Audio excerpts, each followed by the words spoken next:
기도드리겠습니다. 하나님 아버지, 오늘도 하나님의 말씀을 살피겠습니다. 성령님께서 함께해 주시옵소서. 예수님의 이름으로 기도드립니다. 아멘. 5장 17절입니다. 에베소서. 그러므로 어리석은 자가 되지 말고 오직 주의 뜻이 무엇인가 이해하라, 이렇게 말씀하십니다. 여기서 보시면은 어리석은 자라고 되어 있는 요 단어가 헬라어로 되어 있고 이렇게 풀이를 해놨죠. 여기는 무식한 자라는 해석도 가능합니다. 그래서 우리가 성경을 잘 알아야 됩니다. 성경에 대해서 잘 알 것을 격려하고 있는 말씀입니다. 6장 8절입니다. 이는 각 사람이 무슨 선을 행하든지 종이나 자유하는 자나 주에게 그대로 받을 줄을 알미니라. 해설을 읽겠습니다. 기독교인이 자신의 직장에 충성하면 그 상급을 하나님께로부터 받는다는 뜻이다, 이렇게 되어 있어요. 요거를 다시 좀 설명을 하도록 하겠습니다. 우리가 성경 말씀을 보면은요, 내용이 두 가지로 나눠져 있어요. 성경 가운데서 성경에만 나오는 것이 있습니다. 일단 어떤 것입니까? 예수님의 십자가에 대한 설명, 또 천국에 대한 설명, 이런 것들은 성경에만 나오죠. 다른 데는 없죠. 그런데 많은 것들이 다른 책에도 나옵니다. 다른 책에도 있는 것들이 있어요. 이를테면 부모님 공경해라, 가난한 사람들 도와줘라, 또 정직하게 살아라, 이런 거는 꼭 성경 아니어도 다른 데도 다 있잖아요. 그래서 우리는 이렇게 생각합니다.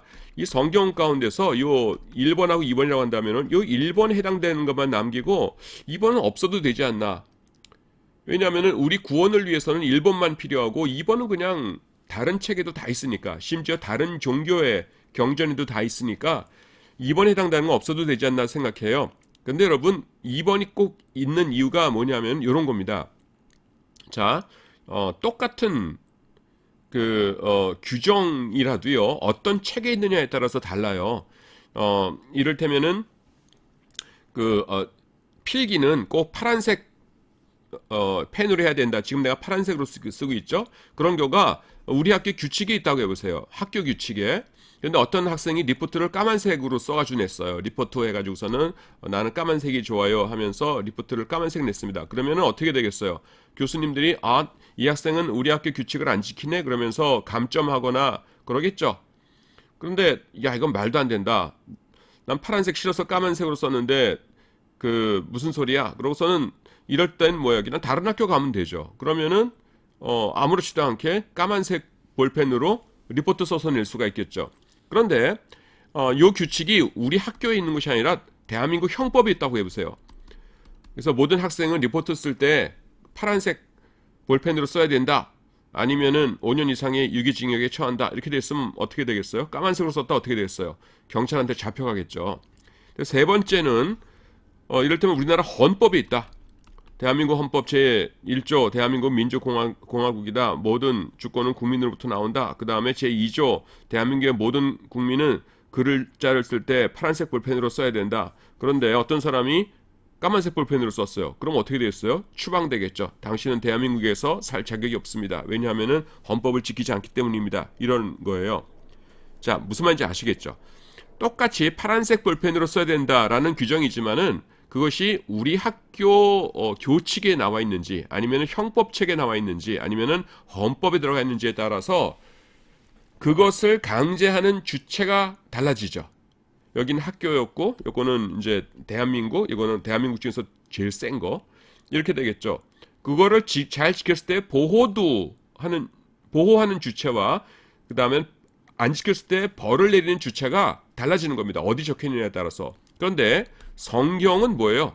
하나님의 법전이에요.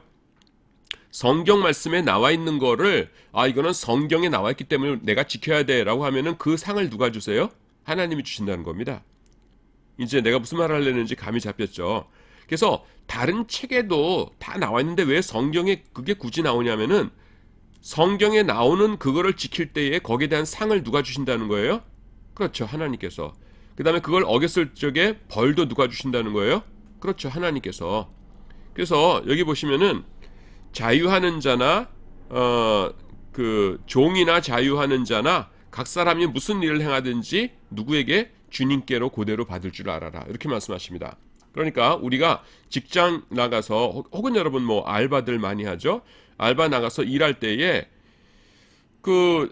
점장이 몰라주고 사장님이 몰라준다고 하더라도 나는 하나님의 백성이기 때문에 하나님의 아들, 하나님의 딸이기 때문에 성경 말씀대로 살 거야. 성경에 보니까 일할 때는 하나님의 일을 하듯이 열심히 하라고 했어. 그래서 열심히 해요. 그러면 거기에 대한 상을 누가 주신다고요? 그렇죠. 하나님께서 주신다는 거예요. 왜요? 그 말씀이 성경 말씀이 있으니까. 그렇죠? 그래서 무슨 선을 행해라 말씀하시잖아요. 그리고 상은 누구한테 받는다고요? 주님에게서 받는다. 이렇게 말씀합니다. 6장 17절 구원의 투구와 성령의 곧 하나님의 말씀을 가지라. 성령의 검, 칼인데 하나님의 말씀이 칼이래요. 곧이라는 것이 똑같다는 거니까. 요거는 뜻이 뭡니까? 하나님의 말씀은요 칼이에요. 그래서 우리 원수 마귀를 상하게 하고 위협하는 능력이 있습니다. 그래서 하나님의 말이 내 입에서 나가잖아요. 그거는 내가 하는 말이지만은 하나님의 말씀을 말하는 거기 때문에 이것은 하나님의 권세가 함께해요. 마귀를 멸하는 능력의 말씀이에요. 그래서 여러분들이 특별히 설교를 할 때 나중에 설교할 기회가 있으면은 혹은 주일학교에서 하나님의 말씀을 가르치는 교사들이 있죠. 하나님의 말씀을 전할 때는요. 반드시 하나님의 말씀을 잘 전하도록 해야 됩니다. 내 경험담, 내가 어제 텔레비에서 봤던 거 이런 거는 사람들 그 당시에는 귀는 즐거워할 수 있지만은 권능은 없어요. 권능은 오직 하나님의 말씀만 있습니다. 그래서 설교를 듣긴 들었는데 도대체 하나님의 권능이 못 느껴지는 그런 설교 있죠. 그건 왜 그래요? 하나님의 말씀을 전하는 것이 아니라 인간의 말을 잔뜩 하면은 목사님이 혹은 설교자가 그러면은 그런 설교는 들어도 그냥 힘이 없는 거예요. 빌립보서입니다. 빌립보서 1장 14절입니다. 형제 중 다수가 나의 매임을 인하여 주 안에서 신뢰함으로 겁없이 하나님의 말씀을 더욱 담대히 말하게 되었느니라. 이렇게 말씀합니다. 자, 요건 조금 설명을 해야 될 텐데요. 나의 매임이라고 그랬죠. 감옥에 갇혀 있는 걸 말합니다. 성경에 보면은 옥중서신이라는 것이 있어요. 옥중서신. 사도 바울이 로마의 옥에서 쓴 편지가 4개가 있는데요. 뭐냐면은 에베소서, 약자로 쓸게요.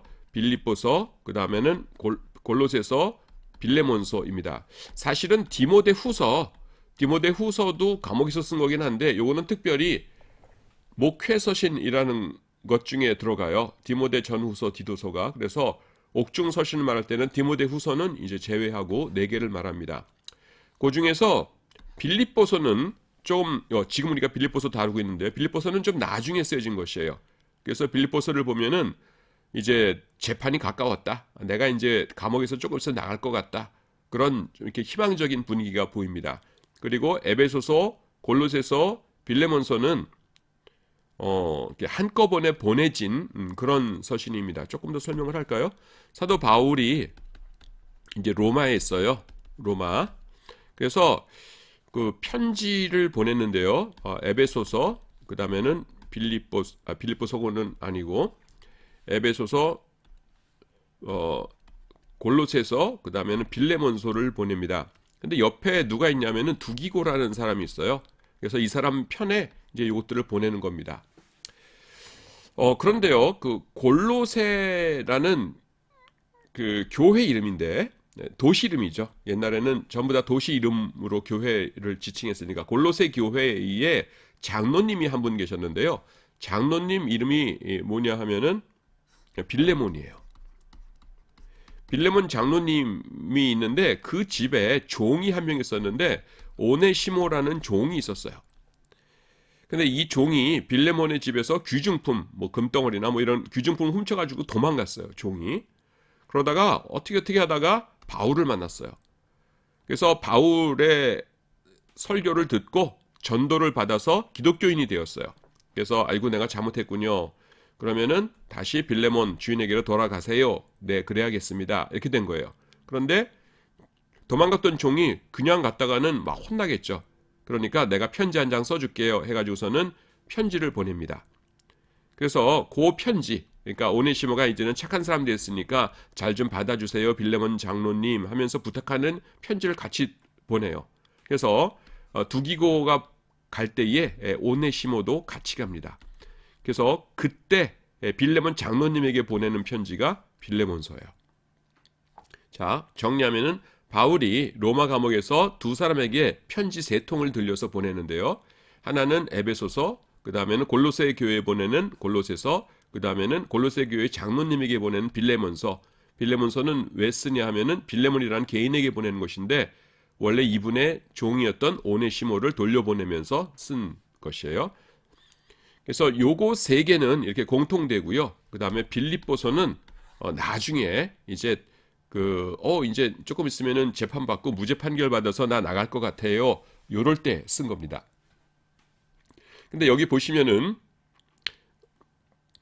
많은 사람들이 하나님의 말씀을 더욱 담대히 말하게 되었다. 이렇게 이야기하고 있어요. 이게 뭐냐면은 그 당시에 이 전도를 해야 되는데 하면서 전도하다가 까딱하다가 저기 로마한테 잡혀가지고서는 우리 혼나는 거 아니야? 하면서 겁을 내고 있었어요. 그런데 사도 바울이 정말 로마한테 잡혔거든요. 근데 뭐 별일 없는 거예요. 예수님 믿으라고 막 군인들한테도 전도하고 그러는데 별일 없어요. 그러니까 아이고 안심이다. 그렇게 뭐 걱정할 일이 아니네. 잡혀가도 상관없네. 사도 바울님 좀 봐. 로마 감옥에 있는데 지금 아무렇지도 않잖아. 그러면서 사람들이 안심하고 전도를 열심히 하게 되었다는 거예요. 그래서 주 안에서 신뢰함으로 겁 없이 하나님의 말씀을 더욱 담대히 말하게 되었다. 이렇게 되는 겁니다. 근데 여기서 우리가 사도 바울, 대단한 분이다 라는 걸 알 수 있는 게 뭐냐면은 지금 자기가 어쨌든 감옥에 있잖아요. 감옥에 있는데 자기 걱정하는 것이 아니라 무슨 생각을 하냐면은 내가 감옥에 있어가지고서는 복음이 더 힘있게 잘 전해지니까 참 기분 좋다 하면서 그 얘기를 하고 있어요. 그러니까 오로지 하나님의 말씀에만 붙잡혀서 산 사람이죠. 그것이 여기도 나옵니다. 그러면 무엇이뇨? 외모로 하나 참으로 하나 무슨 방도로 하든지 전파되는 것은 그리스도니 이로써 내가 기뻐하고 또한 기뻐하리라. 이렇게 나옵니다. 요거는요 뭐냐면 하여튼 자기가 감옥에 있을 때에 복음이 잘 전파되니까 기분 좋다 이렇게 말씀하신 것이에요. 여기서 말한 대로 복음에 관심이 굉장히 많았다. 감옥에서도 그걸 알 수 있고 요거는 배경을 조금 더 설명을 할 텐데 뭐냐면은 바울이 있고요. 바울이 있는데 이 경쟁자들이 있었어요. 바울의 경쟁자. 괜히 어떤 조직체건 간에 이렇게 팝을 만들어서 내가 저 사람보다 더 영향력을 크게 행사하고 싶어 이런 사람들 있죠. 바울 당시에도 그런 사람이 있었어요. 그런데 이 사람들은 어떻게 생각하냐면은 바울이 전도하는 사람들은 바울파고 내가 전도하는 사람은 이제 내 사람들이야 이렇게 생각한 거예요. 근데 바울이 전도를 잘해요 못해요? 하나님께서 함께 해주셔가지고서는 바울이 엄청나게 전도를 잘하는 거예요. 그러니까 이 사람들이 경쟁자들이 이렇게 위축되어 있었어요. 사도 바울한테는 우리가 못 당하겠어. 아이고 어쩌면 좋지? 그런데 어이구 사도 바울이 감옥에 갇혔네요. 감옥에 갇혀 있으면은 전도 여행 다닐 수 있어요 없어요? 못 다니는 거예요. 그러니까 기회는 이때다. 그러고서는 경쟁자들이 부지런히 전도를 해가지고서는 으쌰으쌰 사도 바울 감옥에 있을 적에 우리 파벌 사람들 많이 만들자 하면서 복음을 굉장히 열심히 된 거예요. 그러니까 그 말을 들은 바울이 뭐라고 그러냐면은 참으로 하나 무슨 방도로 하든지 어떻게 하건 간에 하여튼 전파되는 것은 그리스도니까 이 경쟁자들이 나쁜 의도를 갖고서 좀 전도하는 거잖아요. 바울보다 내가 더 이겨야지 이러면서. 그런데 하여튼 어떤 방법을 취하든지 간에 전파되는 것은 그리스도니까 나는 기뻐하고 또한 기뻐한다 이렇게 이야기하는 겁니다. 요즘 말로 뭐예요? 대인배죠. 대인배예요. 자, 여기서 내가 조금 쓴 것이 있어요. 아마 이 구절을 근거로 도나투스파를 비난할 수 있을 것이다. 이렇게 이야기하겠는데 요거는 좀 설명을 할게요. 도나투스파라는 게 뭐냐면은 4세기 초 이렇게 돼 있죠. 313년에 우리가 잘 아는 대로라고 얘기하려고 했더니 여러분들이 모를 수도 있겠어요. 콘스탄틴 대제라고 하는 로마 황제가 밀라노 칙령이라는 걸 반포했어요. 그 내용이 뭐냐면은 앞으로 예수 믿는 사람들 핍박하지 마세요. 예수 믿는 사람들은 자유롭게 예수님 열심히 믿으세요 하는 거였어요. 그래서 313년 전에는 그 예수 믿으면 막 핍박을 받았는데 그 다음부터는 핍박이 하나도 없어졌어요. 근데 문제가 뭐냐면은 요 전에 주교들이 뭐예요? 교회 지도자들이죠. 오늘날 말하는 목사님 같은 분들이죠. 주교들 가운데서 너무 핍박이 심하니까 배신한 사람들이 있었어요.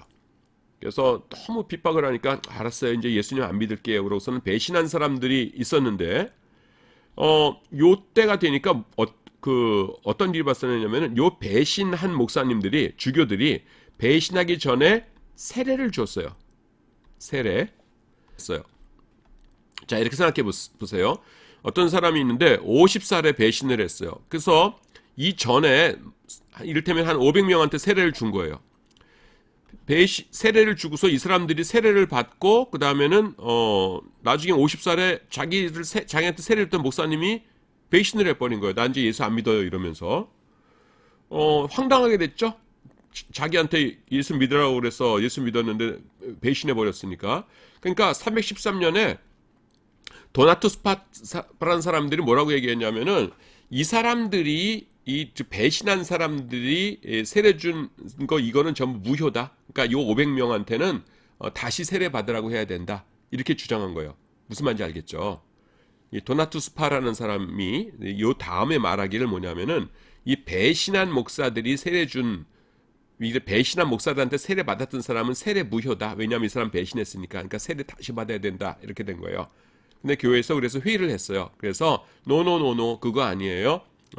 이 사람은 비록 배신했지만은 세례를 이 사람 이름으로 받았나요? 성부, 성자, 성령, 삼일째 하나님의 이름으로 받았지. 그러니까 이 세례는 유효한 거랍니다. 이렇게 한 것이에요.